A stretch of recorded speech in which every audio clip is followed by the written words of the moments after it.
Assalamualaikum warahmatullahi wabarakatuh. Selamat berjumpa kembali anak-anakku sekalian. Bagaimana keadaan kalian? Sehat walafiat? Amin. Semoga kita selalu mendapat keberkahan dari Allah, hidayah dan inayahnya, dan selalu mendapat ridha Allah. Amin amin ya rabbal alamin.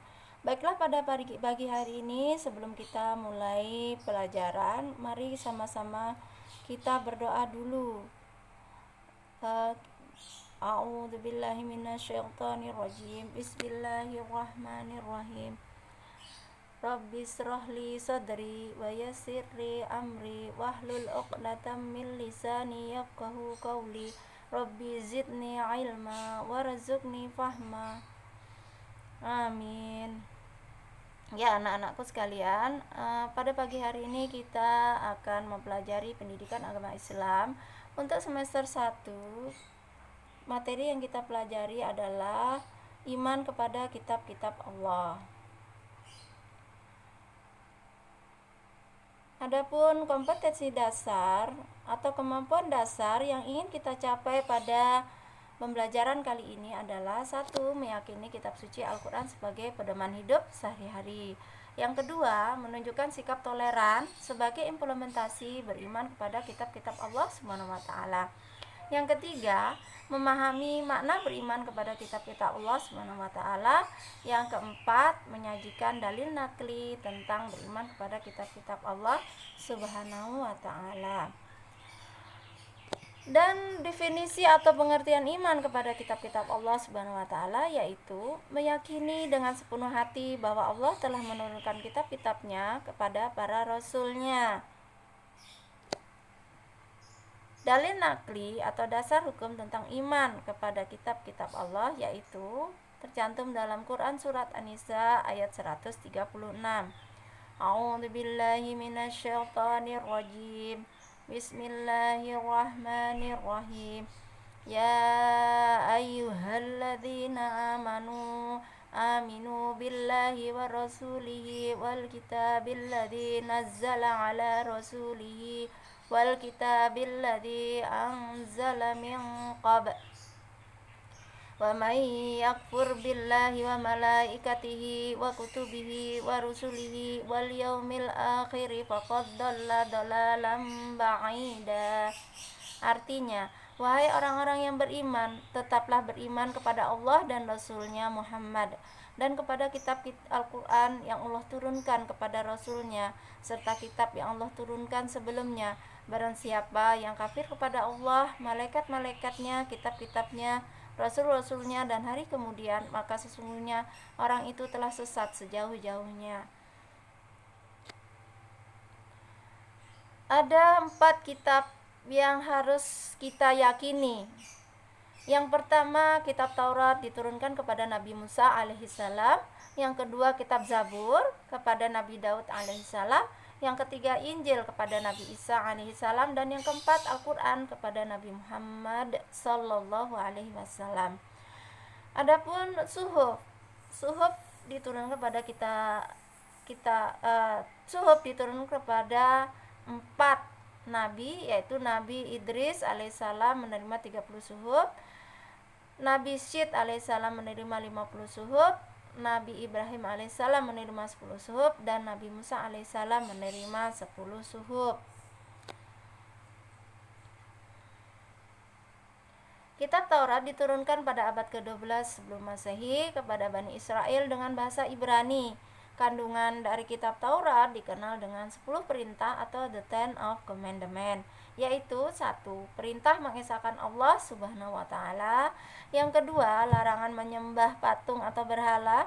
Yang ketiga, larangan menyebut Allah dengan sia-sia.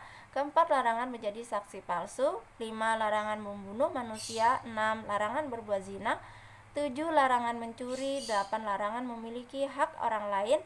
Ke-9, perintah menghormati orang tua. 10. Perintah mensucikan hari Sabtu.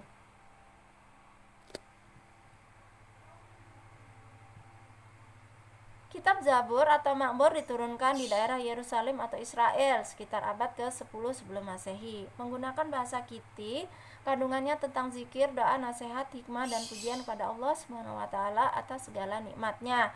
Dan kami berikan kitab Zabur kepada Daud. Quran Surat Al-Isra ayat 55.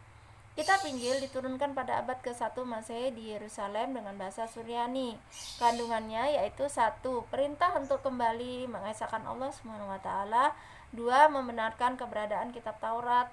3. Menghapus beberapa hukum yang tidak sesuai lagi dengan zaman. 4. Menjelaskan bahwa akan datang kembali seorang Rasul yaitu Nabi Muhammad Sallallahu Alaihi Wasallam.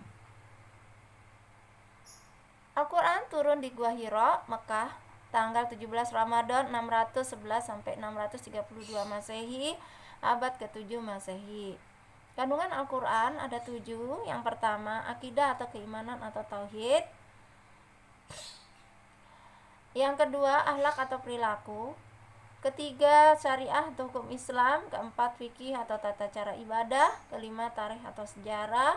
Keenam, iptek atau ilmu pengetahuan dan teknologi. Ketujuh, muamalah atau tata cara hubungan sosial kemasyarakatan.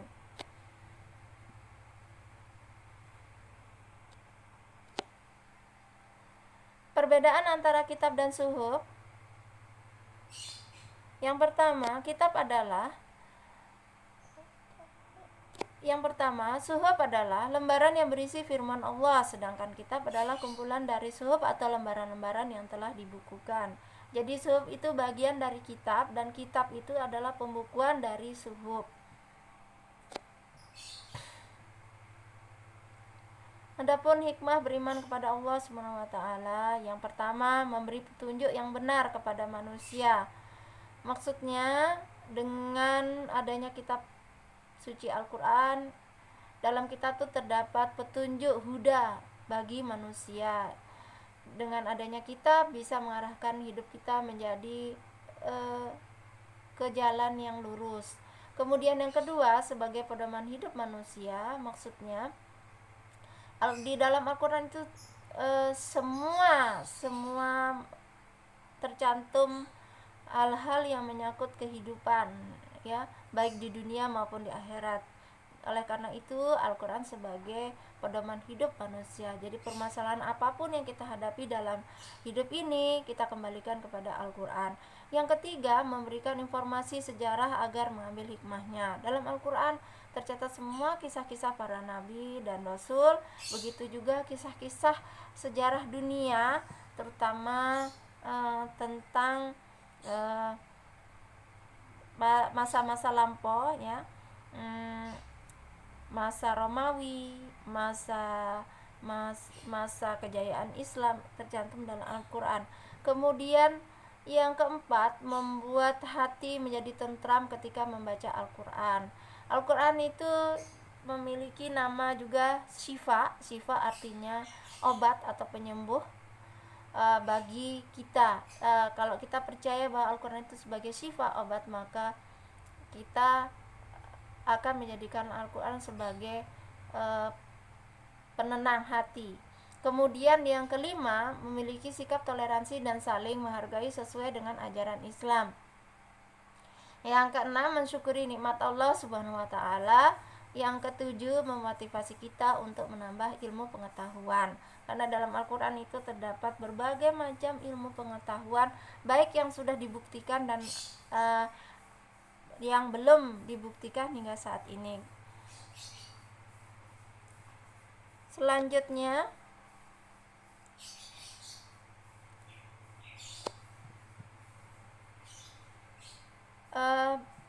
Ibu akan memberikan tugas kepada kalian di link Google Classroom Pendidikan Agama Islam kelas 8. Silahkan anak-anak kunjungi link tersebut, kemudian nanti silahkan kalian mengerjakan soal-soal ISE yang sudah Ibu berikan, 10 soal. Segera dikumpulkan. Batasnya yang terakhir adalah hari Jumat besok sampai jam 10 malam. Oke anak-anak, demikian uraian singkat dari Bu Guru. Semoga kalian bisa menyerap penjelasan dari Bu Guru. Baik, mari kita tutup dengan membaca hamdalah alhamdulillahirabbil alamin. Terima kasih anak-anak. Wassalamualaikum warahmatullahi wabarakatuh.